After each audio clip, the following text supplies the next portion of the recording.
ଗତକାଲି ରାତିରେ ହୋଇଥିବା ପବନର ବିକରାଳ ରୂପଟା ଦେଖିଦିଅନ୍ତୁ। ଇଏ ହେଉଛି ବାବା ବକ୍ରେଶ୍ୱରଙ୍କ ପୀଠର ଦୃଶ୍ୟ।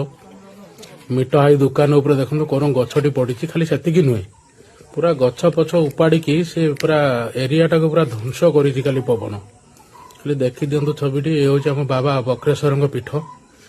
ସବୁଠାରୁ ଯଦି ବେଶୀ କ୍ଷୟକ୍ଷତି ହେଇଥାଏ ତାହେଲେ ଆମ ବାବା ବକ୍ରେଶ୍ୱରଙ୍କ ପୀଠରେ ଖାଲି ଗଛ ଗୁଡ଼ା କେତେ ବଡ଼ ବଡ଼ ଗଛ, ଏ ଛୋଟ ଗଛ ନୁହେଁ, ବଡ଼ ବଡ଼ ଗଛ ଭାଙ୍ଗିଛି। ଏଠି ନୁହେଁ, ଆହୁରି ଆପଟି ଦେଖିବେ, ଏଇ ଦେଖିଦିଅନ୍ତୁ।